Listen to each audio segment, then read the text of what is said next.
Amigos e amigas, está no ar mais um podcast Isso é Brasília. E vamos falar também um pouco do agro, falar um pouco do empreendedorismo, falar um pouco de Brasília. Estamos recebendo aqui duas lideranças importantes, né?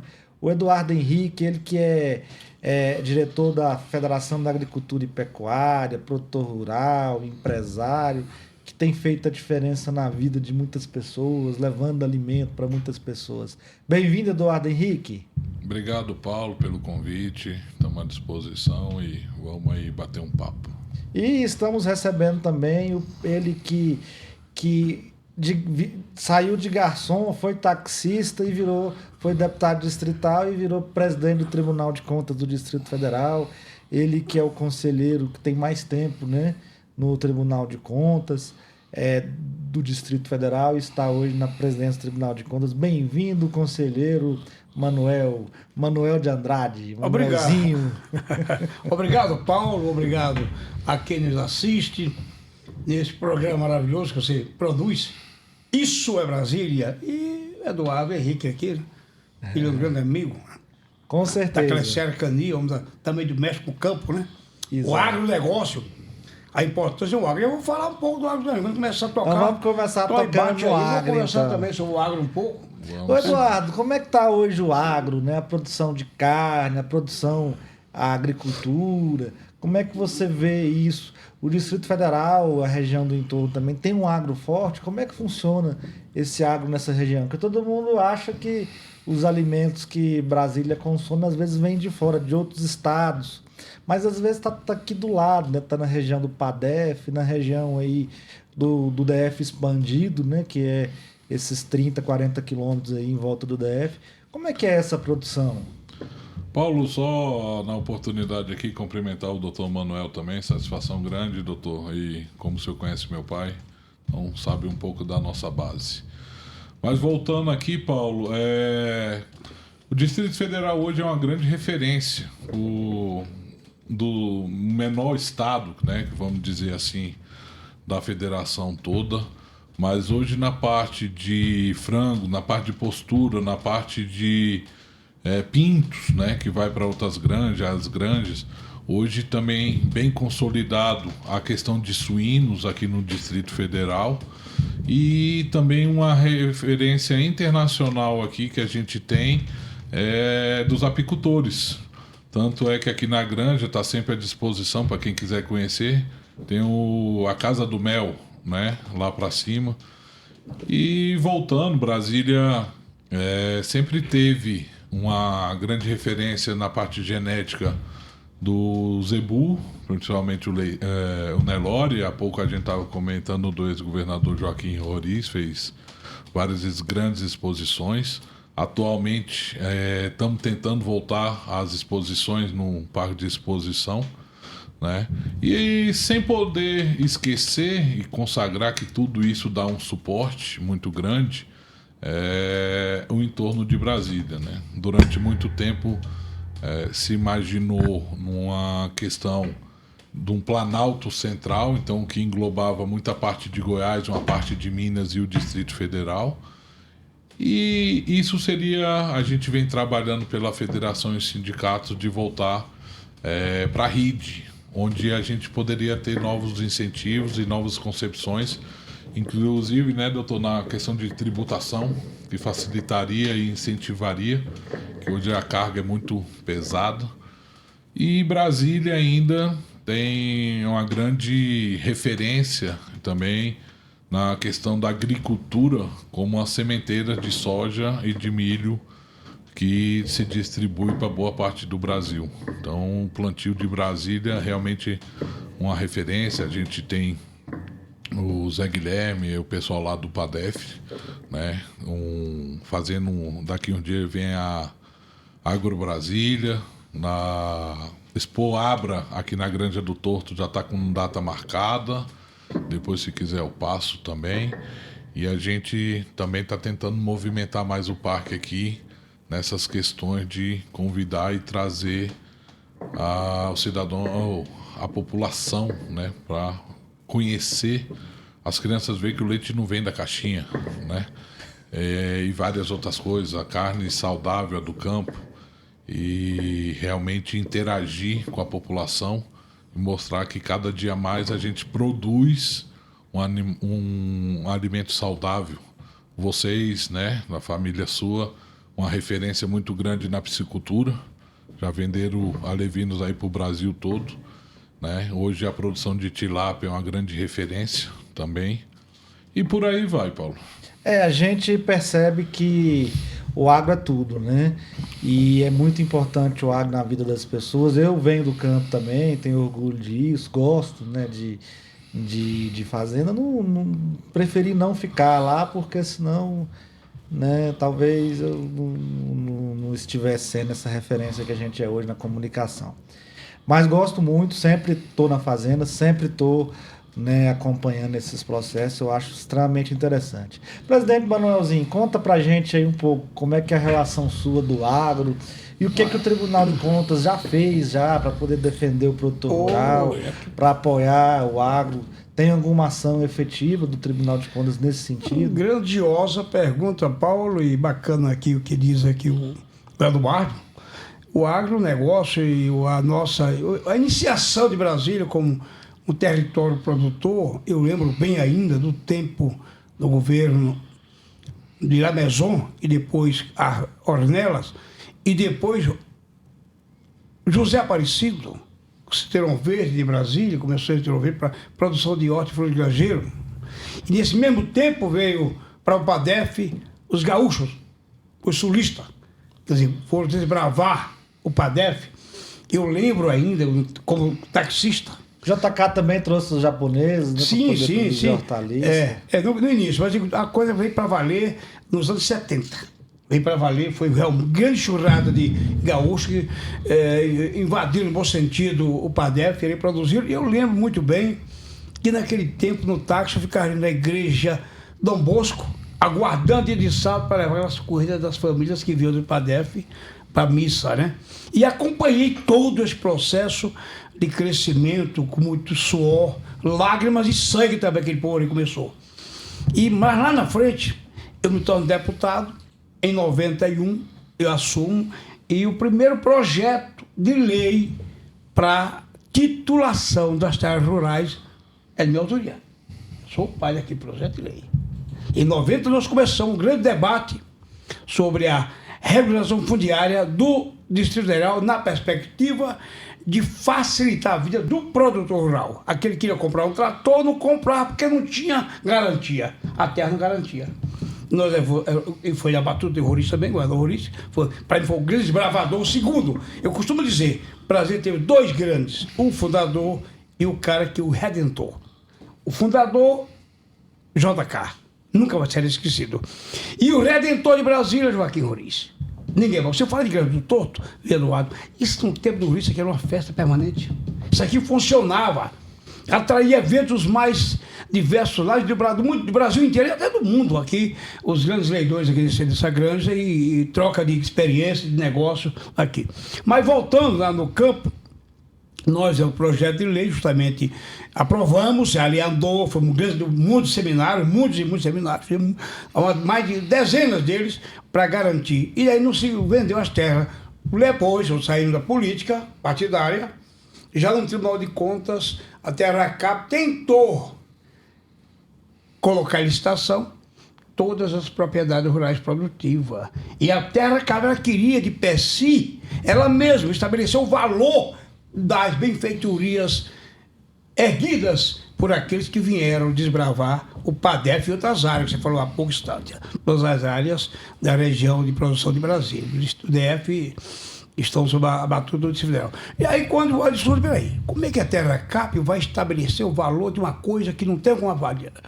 Porque ali teve suor, ali teve lágrima, ali teve crença. O produtor rural foi para lá com crença, foi desbravar, sem sossego, sem parar. Até que chegou a um ponto de produzir, melhorar a qualidade do solo, um solo que parecia impossível, e hoje é um solo de alta produtividade. Concorda, né? Isso mesmo? Com certeza. Então foi esse momento, em dois momentos importantes, que eu fui nesse processo de lei e digo, nesse processo no Tribunal de Contas, eu digo negativo. Você não tem competência para avaliar a benfeitoria e mandar de goela adentro dos produtores rurais. Você vai ter que respeitar as benfeitorias e nessa brincadeira renovar os contratos sem querer tomar o que já tinha sido feito por aqueles que vieram aqui para o Brasil. Esse é um momento nosso, então, enquanto falando de Tribunal de Contas, que participei também como deputado e como conselheiro. Hoje, Eduardo, o Brasil ele é referência em poucas coisas no mundo, né? Mas uma das que mais orgulha o Brasil, o brasileiro, é o agro, né? A soja, o milho, a carne, o soro, o frango, etc. E como é que você vê isso, né? Como é que foi que surgiu esse processo? Foi realmente o produtor rural na cara e na coragem ou teve algum apoio de algum governo, de alguém nesse sentido? Acredito, Paulo, assim, para completar outra parte, o DF ainda é grande referência na hortifruti e nos orgânicos também, mas acredito que tudo vem do suor, como o deputado está falando aqui, o doutor Manuel, e da vontade de querer crescer e de trabalhar. E é essencial o apoio governamental, político e econômico, né? Hoje, por várias referências, o Brasil não é referências em poucas coisas, o Brasil é referência em muitas coisas, não só no agro, como outros segmentos, como tecnologia, como... A gente tem uma empresa muito interessante no Brasil, que é a Embrapa, né? Então, assim, vale ressaltar e referendar sobre maneira das pesquisas que realmente mostrou como se produzia com menos tempo, com mais qualidade. A pecuária hoje, 10, 15, 20 anos atrás, você matava um boi com 5 anos, hoje você mata com 20 meses. Então a questão genética, a questão de trato, a questão de capins, né? Hoje a gente costuma até dizer, você vê no sul do Piauí, no Maranhão, aqui Luiz Eduardo, Barreiros, que antigamente eram como cerrados fracos, terras fracas, são grandes referências de produção e a cada ano batendo recordes. A infelicidade grande, né, nessa questão que os últimos anos o agro não teve apoio zero. E se fosse só isso, eu acho que a gente ainda conseguiria rodar de uma certa forma, cansado, mas conseguiria. Mas existe hoje vários empecilhos, né, que vêm atrapalhando.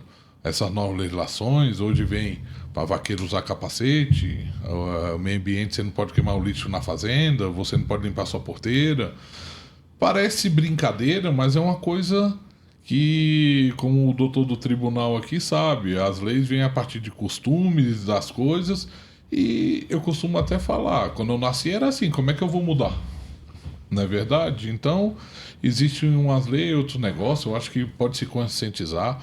Existe uma coisa fantástica junto a isso na tecnologia, que são aquelas fossas químicas hoje, muito mais viáveis do que aquelas fossas antigas, sem, né? E totalmente viáveis, né? E a questão de água hoje também, você tem uma qualidade de água não só no Distrito Federal, como todo o Brasil, que é inigualável no mundo, sabe? A água do Brasil é um percentual altíssimo de potável, e isso... o ser humano precisa de água. Com a água você sobrevive. O alimento, aí você produz o alimento, mas você sobrevive, né, com a água. E ela sendo boa, imagine, você pode economizar. Então a gente precisa ter uma consciência, isso vem de base. Então é fundamental a parte governamental na questão de ensino educacional, na questão que você com o ensino você vai ter menos custo na saúde, que a pessoa vai estar preparada a se cuidar. Vai ter higienização. Hoje, as federações, os sindicatos, a gente conta com a parte do Senar, vários cursos que começam de higiene básicas, produção de queijo, produção disso. Brasília é grande referência na feira da uva, na feira do morango. Várias vinícolas ganhando prêmios aqui a cada mês que se passa no mundo. Então, realmente, era uma coisa simples de se apoiar quem está produzindo. E hoje está existindo o inverso. estão dificultando a vida do produtor. Muito, bastante. E hoje um grande complicador, que pelo sistema que a gente vive, não se existe mais, que não é só no agro, mão de obra. Então hoje é um complicador, um motorista que seja uma copeira, uma secretária, tá complicado. E imagine no meio rural. Ou se você não tiver internet na sua fazenda, a mulher do cara não vai, então não fica. Né? Então, assim, a gente está no Goiás também tem um grande apoio que na questão de segurança. A polícia do Goiás hoje realmente é uma referência e tem dado um suporte interessante, até onde se pode, mesmo às vezes limitado, mas esses detalhes eu não posso falar, porque o estado é muito grande. E na questão educacional, várias escolas militares também. E na questão de saúde, várias UPAs funcionando. Semana a gente teve produtores da nossa região, sem nomes, mas a cobra pegou no meio da soja. Então foi para a UPA, no Goiás, e foi muito bem atendido. E resolveu o problema, né? É interessante isso, você falando disso agora, porque quando você faz uma gestão com seriedade, com competência, é diferente, né? O governador de Goiás, eu tenho uma crítica a ele porque ele criou a taxa do agro, né? A taxa da soja lá. Na verdade, é mais o pessoal da soja que paga essa taxa. Você paga também no gado, não? Com certeza. A gente tem um fundo rural, a gente tem várias coisas. Inclusive, é uma forma de você poder cobrar o que eu acabei de falar, uma segurança, um ensino. Mas isso tem um custo. Mas o Caiado, presidente, ele fez uma transformação. Eu moro na Asa Sul, moro na 713 Sul. Vim pra cá, contei 73 buracos nas ruas, você entendeu? Se não tivesse esses buracos, eu chegava uns 2, 3 minutos antes, que tem cara desviando, perigando bater carro, etc. Então, é diferente. Ele recapeou, no primeiro mandato, recapeou as rodovias todas, praticamente reconstruiu tudo, né? Melhorou a segurança, investiu na educação. Hoje, os alunos de Goiás hoje têm a melhor educação do Brasil. O Lula, inclusive, copiou o Caiado, porque o Caiado fez um programinha de bolsa. Ele paga R$130 por R$150 por aluno do ensino médio para poder estudar, para poder não faltar aula e tal. Aí o Lula pegou e criou esse tal de pé de meia, nome feio, devia ter um nome mais bonito, né? E na saúde também regionalizou a saúde, criando novos hospitais regionais e criando também policlínicas com exames de referência e tal. Então, realmente, eu vejo, né, a diferença em Goiás.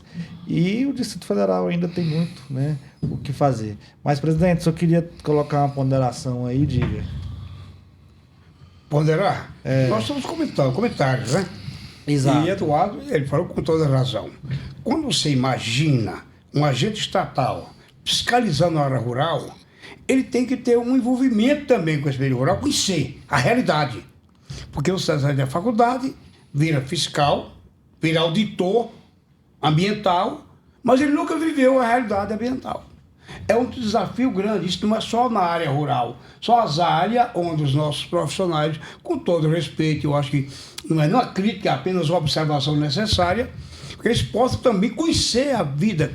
Nasceu no campo, eu não sei, mas antes do campo, eu sou um camponês. Vivia muito tempo da minha vida na roça, da produção de subsistência, né? No interior do Rio Grande do Norte.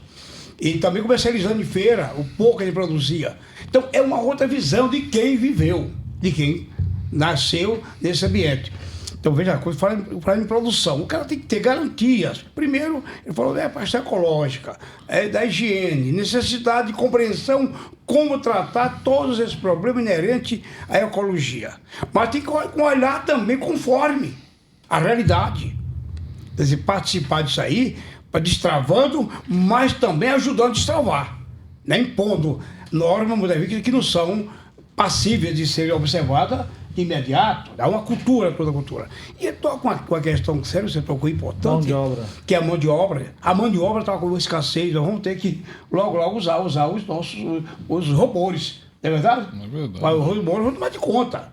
Hoje, nós temos da pulverização usando o drone. Não é isso mesmo? Em grande escala, o avião, o drone. Está reduzindo. O trator já automatizado, né? Para plantar, para colher, tudo mais. Mas é preciso a mão humana, porque o trator não come soja, né? O trator não come milho, né? Quem come são as pessoas. Que é preciso que as pessoas estejam envolvidas.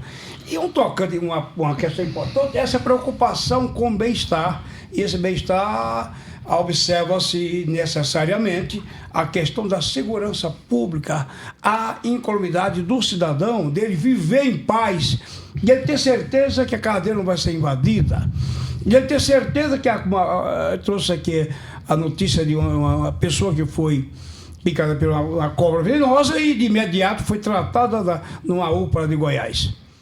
Isso é porque há uma atenção governamental. E hoje mesmo eu estava dando uma palestra na Secretaria de Desenvolvimento Social com mais de 100 servidores, são gestores públicos, ordenadores de despesa, mostrando que tem que ter uma sinergia entre todos aqueles atores que administram o Estado. O Estado não pode ser caro, ele tem que ser barato. Se ele for caro, Paulo, ele não chega lá no PADEF. Não tem polícia para o suficiente, porque o Estado é caro. E Estado caro não só dá para quem pode pagar. E quem pode pagar é quem já tem recursos. Então, quando se observa isso, acho que é importante um debate como esse, para a gente começar a fazer as pessoas pensarem, repensarem seu modo de vida e compreenderem toda essa dinâmica da prosperidade, do crescimento, do que é inventado para melhorar a qualidade da produção, da distribuição, todas essas ferramentas que são importantes. Interessante. Semana passada eu fui visitar uma distribuidora de alimentos, né? A Perboni, o grupo Perboni aqui em Brasília. Eu fiquei impressionado, né? Achava que era um negócio pequeno, eles distribuem alimentos para o Brasil todo. Eles têm uma verdadeira Ceasa ali no Caúbe, né? E ainda é um negócio grande, né? Bem estruturado, tal, mais de 400 trabalhadores, só para poder fazer essa separação, fazer a distribuição. Então é uma cadeia gigante, né, que esse agro tem. Isso é só uma parte dos alimentos, né, que é o quê? São as frutas e algumas verduras, né? Então é algo assim bem interessante. Vamos falar um pouco agora sobre Brasília, sobre logística, sobre transporte, sobre mobilidade, porque para o agro é muito importante a gente ter mobilidade, a gente ter transporte de qualidade, ter estrada rural não pavimentada, arrumada, organizada e ter também rodovias né, bem organizadas também, né, sempre fazendo recapeamento, sempre cuidando. E eu percebo que o Distrito Federal tem cerca de 12 anos que não tem um programa de recapeamento, presidente, de vias, de rodovias, etc. O último grande investimento que teve de recapeamento foi no Agnello, lá em 2013, por 12, aí, 13, que foi para Copa do Mundo também, né? Eles falavam que era para a Copa do Mundo. De lá para cá, acho que investiu na época 2 bilhões de reais em recapeamento de vias e tal, né? Melhorou muito. Mas de lá para cá eu não vejo mais, faz muito pontual, fizeram a estrutural, depois fizeram ali a EP e tal, mas assim, a Rua das Pessoas, Ceilândia, né, Samambaia, e as principais vias também, eu, por exemplo, passei para essa avenida das Jaqueiras aqui no Sudoeste, já ganhei umas 2, 3 multas lá, mas o asfalto mesmo não melhora não, você entendeu? Aí, outro dia eu perguntei para alguém do governo que tem um processo de recapeamento do Tribunal de Contas. Existe isso mesmo, presidente? Parado? Ou não tem nada disso? Eles ficam arrumando desculpa? Os processos que chegam, Paulo, os processos que chegam lá não é essa ideia sua de um processo gigante capaz de contemplar as demandas que estão aí reprimidas ao longo de muitos anos. Tem processos, tem ser questionados, não são processos de envergadura. Tá? E ir no tribunal que segura. O Tribunal da Pará, porque algo está errado. Tá? Dentro das especificações da própria edital, vem questões que são levantadas que o Tribunal cobra explicações. Explica, está liberado. Uhum. E quando é bater urgente, o Tribunal toca e nós vamos apurar no caminho. Mas não pode ser tudo improvisado, né? É preciso ter uma política de planejamento para viabilizar uma boa reestruturação. Você fala em asfalto, você tem razão. Eu ando todo DF, eu moro no Gama, mas viajo toda Brasília. Estou em Planaltina, estou em Sobradinho, vou em Ceilândia, vou no PADEF, vou no São Sebastião. E a gente assiste, não, nós estamos ruim de asfalto. Precisamos fazer algo forte. E não é falta de recursos. Brasília tem um dos maiores orçamentos do Brasil. E proporcionalmente o nosso é o maior. E tem capacidade de pagamento, pode buscar os bancos, a Caixa, o Banco do Brasil, o próprio BNDES, os bancos internacionais, pegar financiamento. A receita corrente líquida, se bem aplicada, já é suficiente. Vai ter que pagar o empréstimo. Como é que... É planejar. O problema é planejar. O Brasil está vivendo um momento ruim agora. Ruim. Como é que está essa questão? No final do ano, em janeiro, os auditores do Tribunal do próprio GDF falaram que não tinha dinheiro para pagar salário, não sei o quê. Como é que estão as contas hoje do GDF, presidente? Você tem acompanhado isso? Temos acompanhado. As contas estão sendo apreciadas, que são dados contábeis importantes.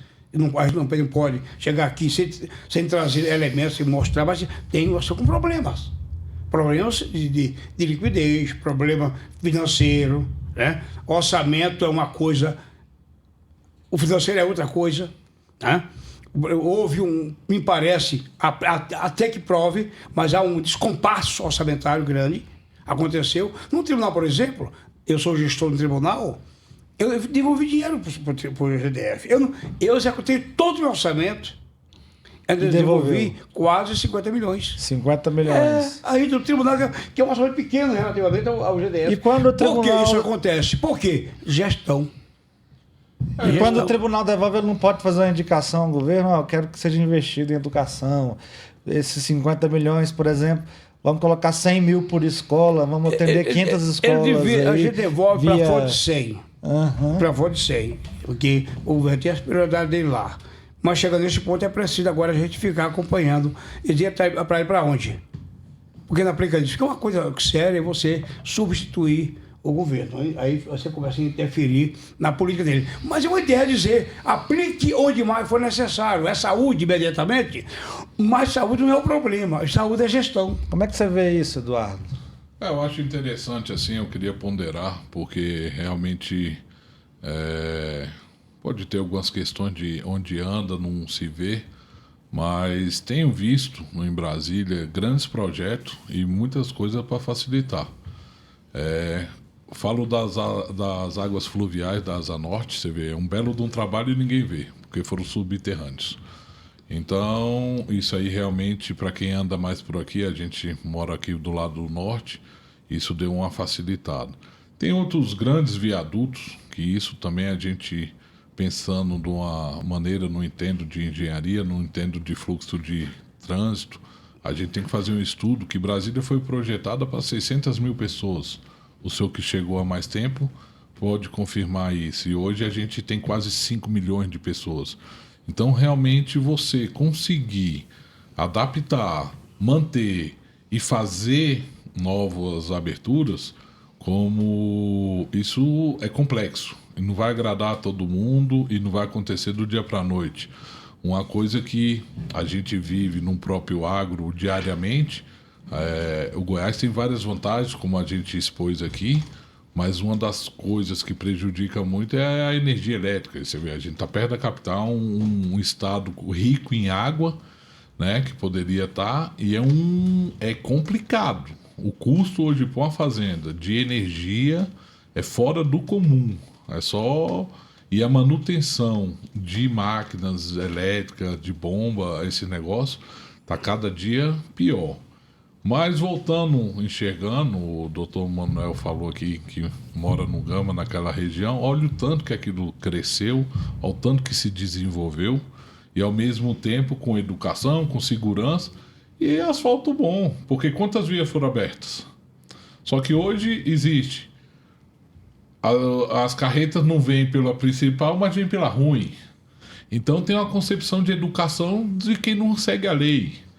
Não estou defendendo o governo, não estou defendendo política, eu volto na educação do Brasil, na forma assim, o caminhão está aqui feito para carregar 10 toneladas, vamos colocar 15 que dá, ao invés de mandar 2 caminhões. Então, isso é uma coisa que a gente precisa avaliar e pensar, sabe, para depois a gente estar cobrando. Tá todo mundo correspondendo o seu?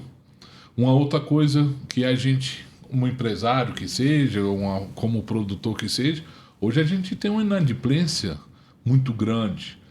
Quantas pessoas estão em dia com IPVA, com IPTU, com conta de luz, com conta de água? Então às vezes falta um recurso para você, independente de você dar garantia de banco, isso, aquilo, outro, a taxa de juros está... Você precisa fazer todo um contexto, porque antigamente se você fizesse e tinha a retaguarda de um certo recebimento de 90%, você tinha coragem. O senhor tinha coragem, doutor Manuel? Então, assim, hoje se você vai ter uma inadimplência de 30%, você pode colocar isso em jogo? Então, é complexo. Mas uma coisa bom, que não é crítica do governo, falando de fatos. Quando você imagina, o Brasil vai ter que crescer. Vai crescer sempre.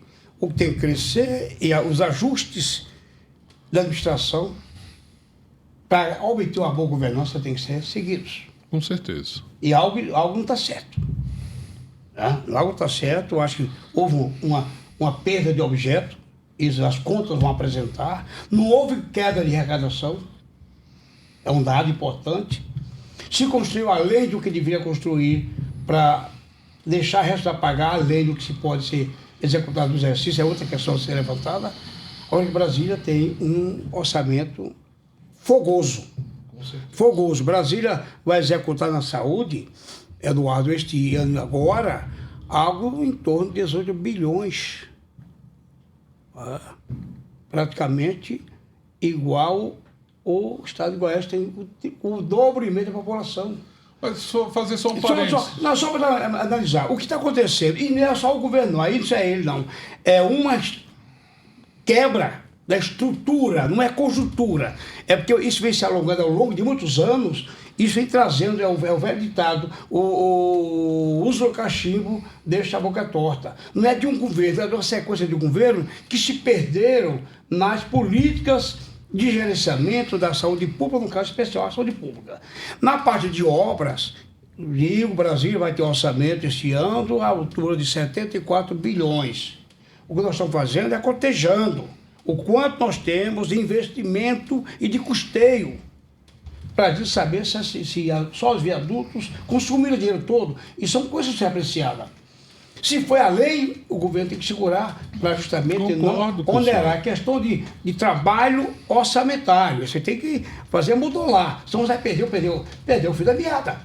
O tribunal vai aferindo. Não tem nenhuma questão ainda consolidada para reflexo que o próprio governo anunciou que não tem dinheiro para pagar algumas pessoas e ficou resto a pagar este ano em um montante altíssimo, o que traz digamos assim, um desgaste no tocante à execução orçamentária do ano passado e já começou este ano também. A questão só que eu ia ponderar é assim, doutor Manuel, é igual você vai fazer um viaduto, é muito dinheiro e tem todo um complexo, antes, no meio e depois. Então não dá para fazer 5, 6 viadutos ao mesmo tempo e que vem acontecendo. Mas é para ir se acabando. Mas voltando, que eu não sou político e essas coisas, quantas ambulâncias a gente não vê aqui da Bahia, de Minas e do Goiás vindo para questão de hospital em Brasília? Então tem todo mundo do Brasil tem parente aqui, todo mundo tá gente para cá. Então assim, tem esse fluxo de volume, mas se a gente parar e fizer, não sei se o tribunal ou os hospitais apresentam essas contas de atendimentos de outros estados, acredito, na minha ignorância, desculpa, que às vezes seja até meio a meio da população que é atendida para o que vem de fora. Isso já foi pesar. Hoje não pesa mais tanto, porque Goiás já tem melhor que Brasília. Mas o senhor viu minha ponderação. O Goiás já tem melhor que Brasília. E outros estados também. O Piauí já tem melhor que Brasília. O Piauí já está melhor. A Bahia. Melhor que Brasília. Essa é uma questão. Por isso que é estruturante.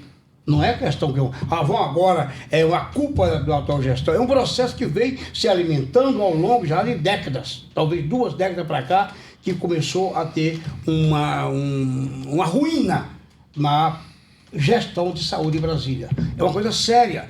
E outra coisa, aqui não vou acusar nem os operadores do sistema de saúde. o que está acontecendo, além de uma gestão ainda, para mim, temerária, tá faltando a motivação.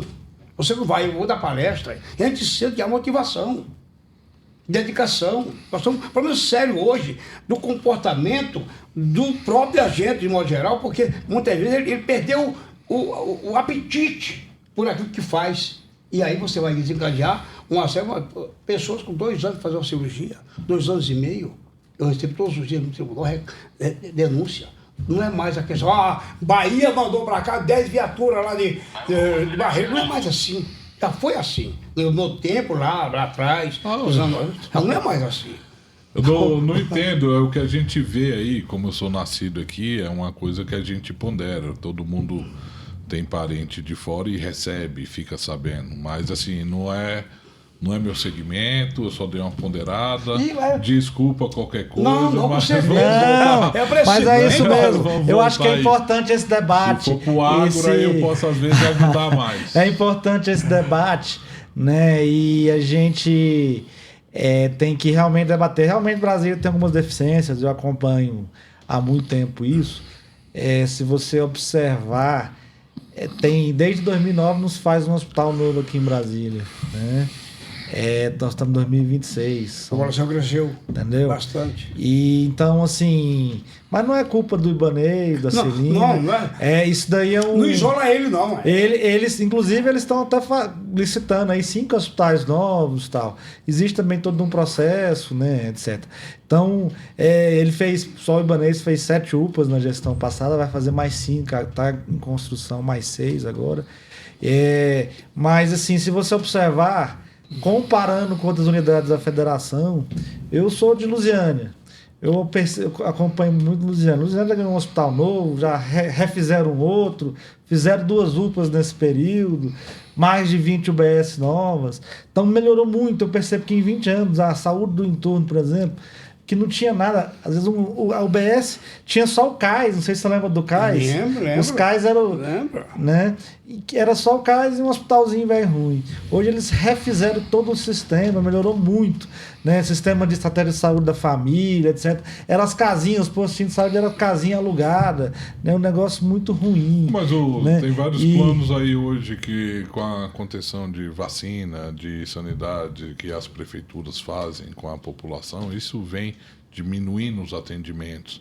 Hoje vem novos projetos de lei aí para colocar, inclusive, a prevenção é muito importante. Psicólogos para a questão de evitar atestado de ansiedade, disso, aquilo, né? Uma nova lei agora, né, doutor?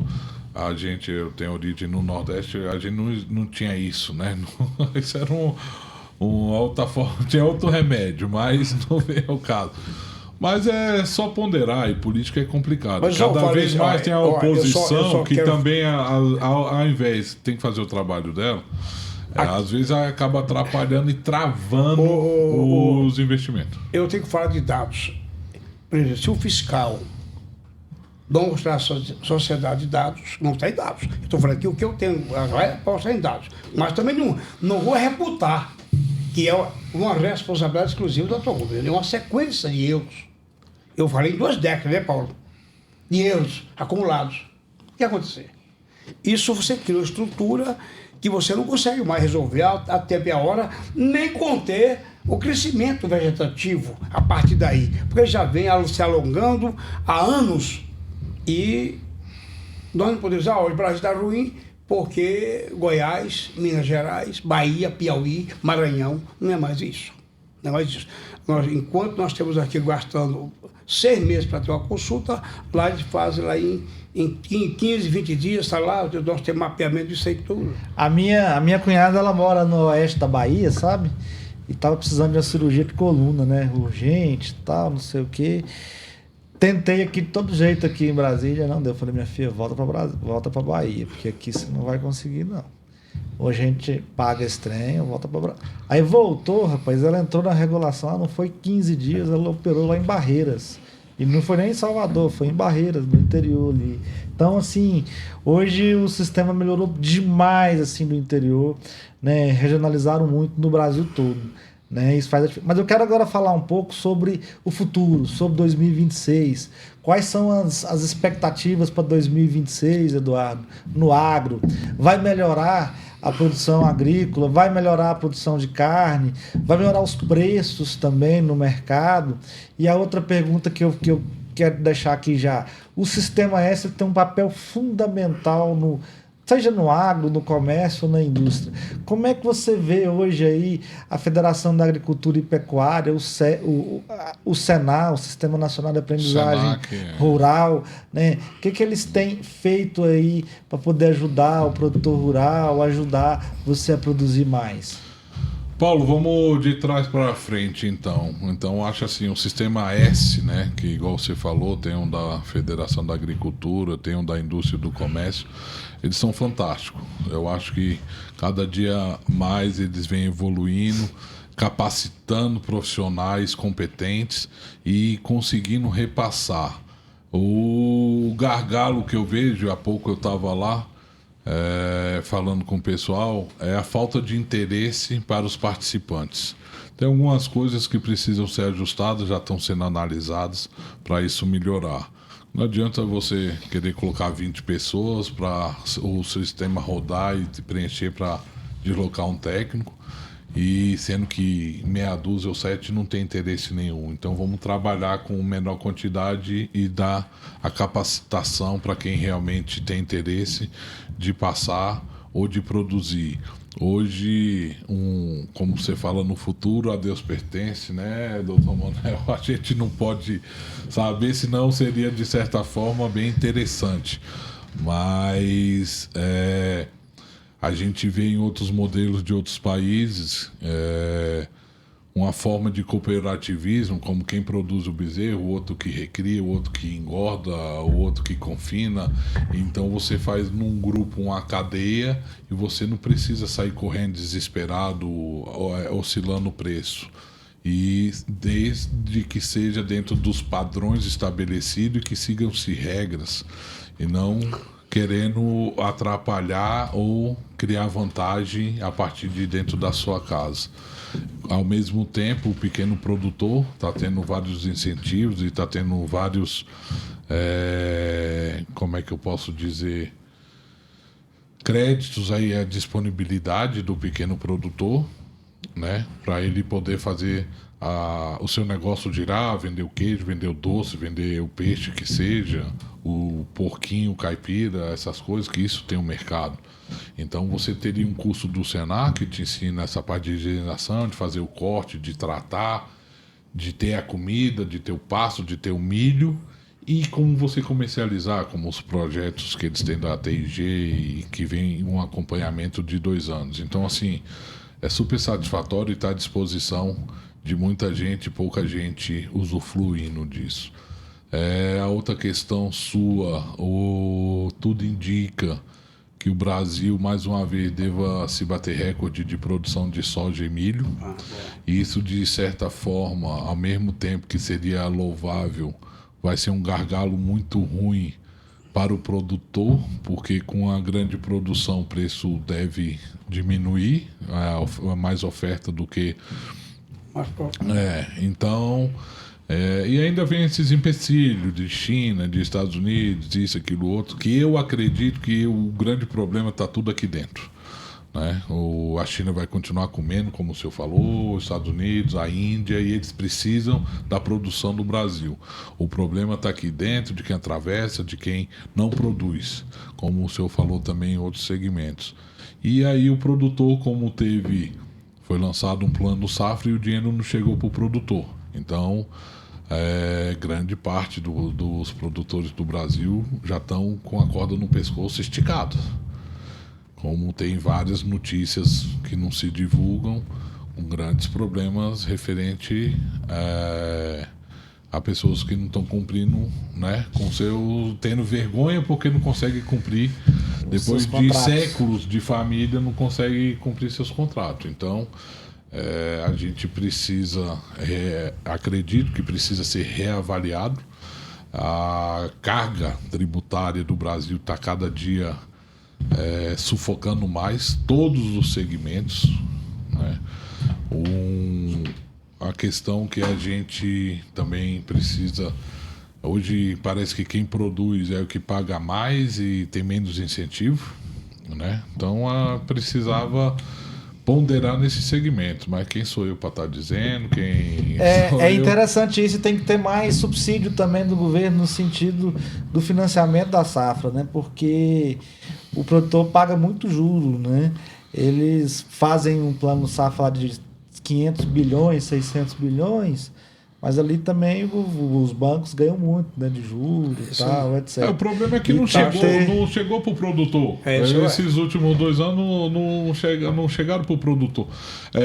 Tem umas campanhas interessantes, que é igual eu falo, ao invés de você dar um saco de milho, 2 sacos de adubo, um saco de ureia para o pequeno produtor, por que você não dá para um produtor mediano 50 sacos, dá isso, aquilo, outro, e ele já dá o silo pronto, porque a pessoa vai pegar e fazer. Porque vários produtores desse pequeno não vai plantar. Não planta. Ele não tem a condição de plantar, ele não tem o físico para plantar. E a cada dia mais a questão climática também vem afetando. Não choveu, ou choveu demais, ou isso, aquilo, outro. Viu, rapaz? Não, a gente tem que pensar de centralizar as pessoas competentes, porque para você plantar e ter o governo resultado, recebe no produto depois. Você precisa ser competente como em qualquer outro segmento. Você precisa fazer. Não adianta falar assim, eu cavo com a mão e boto uma sementinha e um punhado de adubo. Não, você tem hoje colheitadeira, tem os drones para plantar, de alanço, pulverizar. Então, isso é uma forma prática. Isso é uma forma... Presidente, eu vou você... matraca. Agora tem aqui pergunta aqui de depois vai roçar com a chiba. É verdade. Mas eu tenho um problema, viu, Paulo? Meu zap tá... Fale. Tá aqui, viu, toda hora tremendo, o povo perguntando aqui, os telespectadores. Presidente, estão perguntando aqui se você vai sair do Tribunal de Contas, se você vai aposentar para ser candidato. De milho, plantar com matraca, com drone, na mão, rasgando o chão. De hospital. Mas eu vou falar uma coisa séria, eu tenho um problema só na questão do Eduardo aqui, não pode zerar também os caras que recebem um saquinho, infelizmente. Mas ele tem que aumentar para quem produzir mais. Esse é o problema. Tem que fazer a festinha dele. Ele é aquele produtor que produz praticamente para comer o milho assado ou plantar a soja para dar... Mas ele vai receber o silo, tira o leite, ou cria o pouco, ou cria aquele negócio, ganha o dinheiro dele e ele vai lá e compra o milhinho dele. Pois é. Porque assim, um saco de milho hoje é caro, um saco de adubo é caro. E eles vão jogar no mato, literalmente. Não, e vai deixar o mato crescer. O rendimento é pouco. Mas, João Paulo, vamos lá. E agora, vamos lá, a pergunta do telespectador. A pergunta... Você vai sair do Tribunal de Contas, vai se candidatar? Quando, Paulo? Esse ano? Ou o senhor fica... Paulo, essa conversa já falou, essa quarta ou a quinta ou a sexta vez que você me pergunta isso. Não é verdade? Sim. O povo te pergunta? O povo que fica perguntando. Esse povo não tem o que fazer, não? Plantar milho. Paulo, eu tenho mais 2 anos e 7 meses pelo Tribunal de Contas. O meu sonho é concluir uma administração à altura, projetando um tribunal para o Brasil. Eu agora implantei, você viu lá, a licença de IA, você viu lá, essa semana agora? Exato. Você viu lá? Várias licenças com a Microsoft, lá com o Google, né? O Agente Space e o Python, o Copilot, digo assim, da Microsoft, para melhorar a qualidade da gestão do Tribunal de Contas na avaliação de processos, na leitura de processos, fiscalização. Eu tenho essa minha pretensão maior de terminar esse ano que resta, quase 10 meses ainda pela frente, ou mais de 10 meses um pouco, para cuidar do tribunal. E deixa o povo falar, eu sou um ser político. De repente chega um monte de gente lá em casa, Manuel, você tem que sair, nós te seguramos. Agora, eu não sairia nunca para nenhum voo que não tivesse picha para decolar e nem picha para retornar. Aí não dá certo, né? Porque eu não vou ver nas alturas. Minhas asas não resistem muito tempo no ar. E você também é aviador, né, presidente? Aviador também, tem que ter malandragem, Eduardo. Como é que você vai sair? Mas é importante eu ver as pessoas perguntarem, a gente está muito, eu estou há 50 anos na vida pública, eu comecei em 1980 no sindicalismo para valer, mas já comecei em 68 na política partidária. Hoje eu não sou filiado a nenhum partido, não tenho filiação partidária. Aliás, a Lomar não permite que eu me filie, mas eu faço minhas observações. quando toco em administração, reclamo daqui, reclamo dali, porque tudo é questão de manejo. Você Jogo precisa. de cintura. Precisa se examinar. E eu tenho cuidado do quê? Cuidado do Tribunal de Contas, dizer para Brasília que eu estou dedicado, que a minha vida é 100% a tribunal, que não tem atividade paralela, por isso que a coisa anda.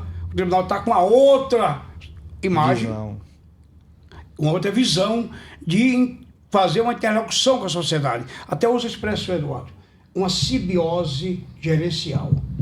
Fazer com que os agentes, todos aqueles que participam, tive com a Polícia Militar ontem, com a comandante Ana Paula, e hoje Secretaria de Desenvolvimento Social, mostrando que tem que haver simbiose entre todos os agentes públicos, polícia, saúde, educação, mobilidade, cultura, esporte, investidores, digamos assim, o meio produtivo, tem que interagir para você trazer política mais barata. Que o problema é o custo do Estado. Show de Quando bola. eu falo, que eu falo essas críticas minhas, é porque eu vejo o custo do Estado acima do que devia ser. Aí viabiliza a produção. E você é bom também que você é muito próximo ao setor produtivo. Os empresários te respeitam muito, gostam muito Pois de é, você. porque eu percebo. Por exemplo, projeto de expansão urbana, projeto de expansão econômica do Gama, de Taguatinga, de Ceilândia, do Guará, criação da Feira dos Importados, aquele foi projeto meu dos importados,